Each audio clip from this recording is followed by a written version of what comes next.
A sitting president of the United States, the most powerful man on earth, commanding the most powerful military in human history, posted 5 words on social media this morning that no leader of any nuclear-armed democracy has ever publicly written before. A whole civilization will die tonight. Not a military briefing, not a classified cable, a social media post, published to the world, with a timestamp and a deadline. Today is April 7th, 2026. Day 38 of the U.S.-Israel war on Iran, the conflict codenamed Operation Epic Fury. The 8 p.m. Eastern deadline that President Trump imposed, the third and, he insists, the final deadline, for the Islamic Republic of Iran to reopen the Strait of Hormuz and agree to a ceasefire deal is hours away. According to NBC News, CBS News, Al Jazeera, Reuters, and PBS NewsHour, all reporting simultaneously, Iran has not agreed. Its president has declared that 14 million Iranians have volunteered to die in defense of their country. Its IRGC has cut the back-channel communications through which indirect U.S.-Iran negotiations were being conducted.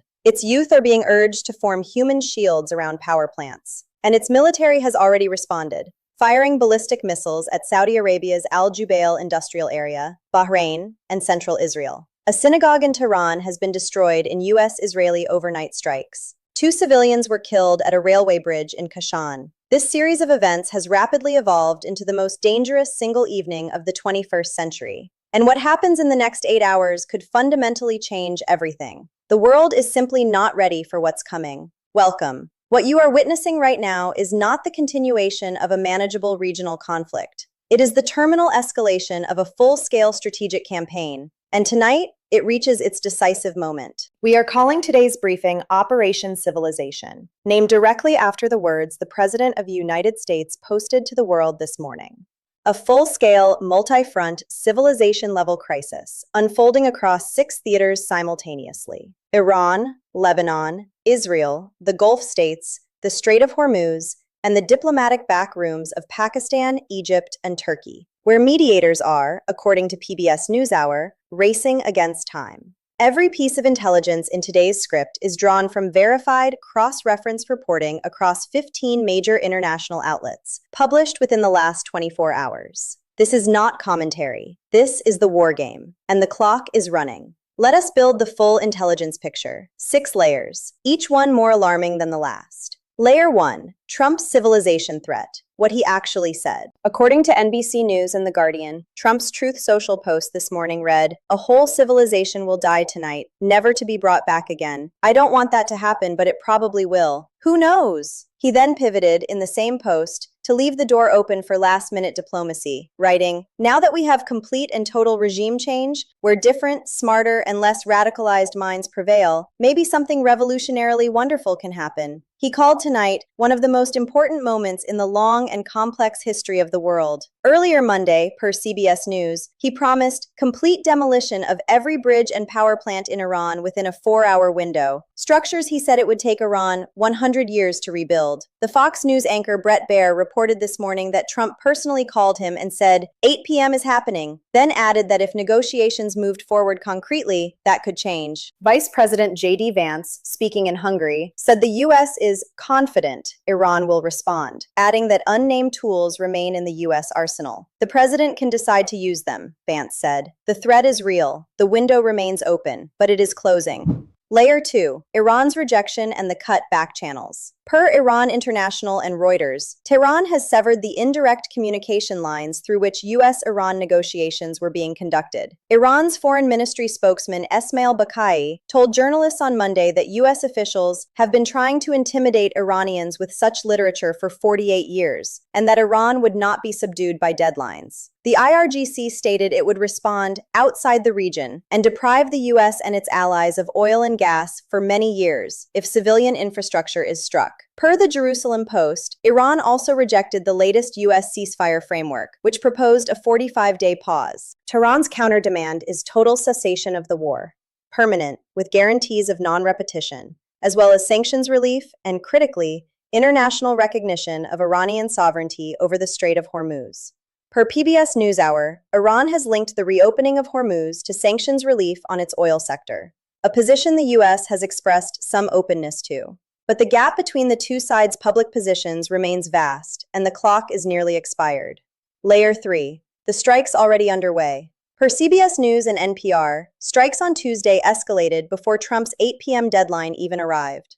The U.S. struck military targets on Karg Island, a major Iranian oil export hub, and the second time it has been targeted in this war. The IDF struck railway bridges in Kashan, in Isfahan province, killing 2 civilians and injuring 3 others. A rail bridge in Karaj and the Tabriz-Zanjan freeway were also struck. Iran's deputy sports minister, Ali Reza Rahimi, called on youth, athletes, artists, and university professors to physically gather around Iran's power plants at 2 p.m. local time, a symbolic human shield initiative. The Damavand power station was shown surrounded by crowds on Iranian state television. Per ABC News, 18 civilians were killed by strikes in a single Iranian province on Tuesday alone. A synagogue in central Tehran was reported by IRNA to have been completely destroyed in overnight attacks, condemned by a Jewish community representative in Iran's own parliament. Layer 4. Iran's retaliatory strikes expanding beyond Israel. Per WION and Reuters, Iran's ballistic missile campaign has now expanded geographically in a way that directly contradicts White House claims of Iranian military degradation. Iran fired missiles and drones at Saudi Arabia's Al Jubail industrial area, causing fires at one of the Gulf's largest petrochemical zones. Bahrain reported drone swarms. Saudi Arabia's defense ministry said it was assessing energy infrastructure damage after intercepting dozens of ballistic missiles and drones. The UAE engaged incoming fire again. And in Israel, per the Jerusalem Post and Critical Threats Project, the IDF assessed that Hezbollah and Iran would attempt coordinated Passover night strikes, a calculated psychological and tactical escalation timed to the Jewish holiday during which millions of Israelis are gathered in homes for the Seder. Layer 5. The diplomatic picture. Pakistan, Egypt, Turkey, racing against time. Per PBS NewsHour and the UK House of Commons Library, 3 nations are simultaneously mediating: Pakistan, Egypt, and Turkey. An anonymous US official told reporters the mediators are racing against time to reach a compromise. The same official confirmed the US was open to easing sanctions on Iran's oil sector in exchange for Hormuz reopening. Not a complete concession, but a significant one. Iran's ambassador in Islamabad told state-run media that the peace process had entered a critical, sensitive period. But Iran's maximum demand, per Reuters, is a complete cessation of all attacks, an end to Israeli strikes on Hezbollah in Lebanon, and the lifting of all U.S. sanctions. That is not a ceasefire. That is a total U.S. surrender of every military objective achieved in 38 days of war. No such agreement exists as of this hour. Layer 6. The international law dimension. Is this already a war crime? Per NBC News, Kenneth Roth, former executive director of Human Rights Watch, stated that Trump is openly threatening collective punishment, targeting not the Iranian military, but the Iranian people. Roth stated, "Attacking civilians is a war crime. So is making threats with the aim of terrorizing the civilian population." A group of 100 international legal scholars previously published an open letter warning that attacking power plants, desalination facilities, and civilian bridges constitutes strikes on, quote, objects indispensable to the survival of civilians, prohibited by the Geneva Conventions. The U.S. is currently threatening to do all of these things simultaneously. The world has been warned. This is scenario 1. Trump's deadline expires at 8 p.m. No deal materializes. The U.S. launches the promised simultaneous strikes on every power plant and bridge in Iran within a 4-hour window. Tehran, Isfahan, Shiraz, Tabriz. 90 million people lose electricity. Hospitals go dark. Water treatment stops. Food logistics collapse. The geopolitical leverage Iran loses in this scenario is catastrophic for its regime, but the humanitarian cost is also catastrophic by any measure of international law. Iran's military, per the IRGC's own statement, has promised to retaliate against civilian and economic infrastructure across the Gulf in kind, which means Kuwait's oil complex, Saudi Arabia's Aramco facilities, Bahrain's Bapco energy sites, and UAE's Habshan gas infrastructure all become simultaneous targets. Brent crude, already at $110, could breach $150 per barrel within 24 hours under this scenario. The global economy, already decimated by 38 days of Hormuz closure, faces its first genuine supply shock since the 1973 oil embargo. And the strategic nodes of U.S. alliance architecture in the Gulf, nations like Saudi Arabia, UAE, and Bahrain, that have quietly supported Operation Epic Fury, would face their most severe test since the war began. This is the highest cost, highest stakes outcome, and as of right now, it remains the most likely one. Not all of Iran's infrastructure in one night. Selected targets. A handful of power substations, rail choke points, the military-linked components of the grid, designed to send a message without crossing every line simultaneously. This is the surgical escalation version of Trump's threat. Enough destruction to demonstrate credibility, not enough to trigger the full retaliatory cascade Iran has promised. This asymmetric approach preserves U.S. diplomatic flexibility. It gives Iran 24 more hours to respond. It keeps oil prices painful, but not catastrophic.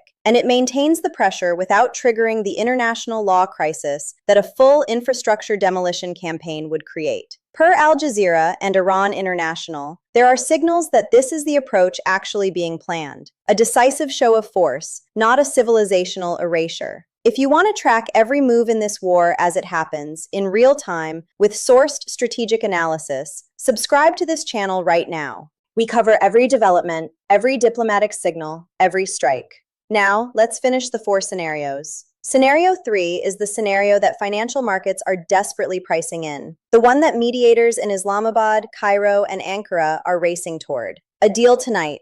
Even a partial one. Iran agrees to symbolic steps toward reopening the strait. The U.S. announces a 72-hour pause. Pakistan announces a significant breakthrough in negotiations. Trump posts, "Greatest deal in history. We won. God bless America," on Truth Social at 7:58 p.m. The strait begins reopening within the week. Brent crude collapses back toward $85 overnight. U.S. gas prices begin falling within 10 days. Per PBS NewsHour, the U.S. has expressed openness to easing sanctions on Iran's oil sector. Per Reuters, Iran has softened its Hormuz sovereignty demand in back-channel communications. Per Anadolu Agency, Trump himself said on Monday he believes Iran is negotiating in good faith. The ingredients for a deal exist. Whether the political will on both sides and the pride on both sides can be overcome in the next 8 hours is the defining question of April 7, 2026.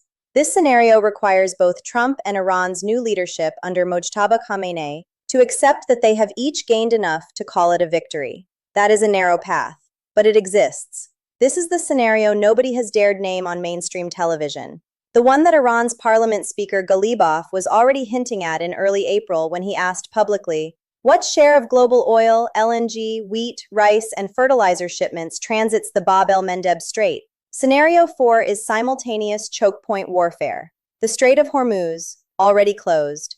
The Bab el-Mandeb, activated by Houthis in coordination with the IRGC, cutting Red Sea and Suez Canal access simultaneously. 30% of global container traffic, 20% of global oil, 12% of total world trade, all blocked in the same 24-hour window. The IRGC has stated explicitly that if the U.S. crosses its red lines on civilian infrastructure, it will deprive U.S. allies of oil and gas for many years. That is not a threat of missile retaliation. That is a threat of permanent global energy blockade, a precarious position for every industrialized economy on Earth. Russia and China, sitting outside the conflict, watch their strategic leverage explode overnight. Per the UK House of Commons Library briefing, China is managing the UN Security Council's response to the Hormuz crisis and has every geopolitical incentive to let this war grind on for as long as possible. This is the all-in scenario, the one that forces every nation on Earth to choose a side. And based on what Iran's IRGC said this morning, it is on the table. The juice versus the squeeze. If the threatened strikes tonight succeed in breaking Iran's will and forcing a deal, the strait reopens, oil prices fall, 13 American lives lost, 365 wounded, and 38 days of economic catastrophe ultimately produce a strategic recalibration of the Middle East that no administration in 47 years achieved. That is the juice. The squeeze. 90 million Iranians face a destroyed power grid, an international law crisis that isolates the United States from every ally except Israel, a retaliatory strike cascade across the Gulf that could hit U.S. bases, allies' oil infrastructure, and potentially activate the Bab el-Mandeb simultaneously, a global oil shock that makes $4 per gallon gas look like nostalgia, and a war with no end, no exit, and no internationally recognized legal basis, entering its most destructive phase on the night of the Jewish Passover Seder, while mediators in 3 countries are still on the phone. The largest geopolitical crisis since the Second World War is being decided tonight by a Truth Social post with an 8 p.m. timestamp, a 14 million person army of volunteers in Tehran, and three nations racing against a clock in diplomatic backrooms. One of four scenarios will determine what we wake up to tomorrow. And the world, its economies, its alliances, its 90 million Iranians, its disrupted shipping lanes, its hungry populations from Africa to Asia, is not ready for three of them. God bless the great people of Iran, the people of Israel, the people of the Gulf, and every diplomat working tonight who understands what the stakes truly are. Subscribe, share, and we will cover whatever happens next, live.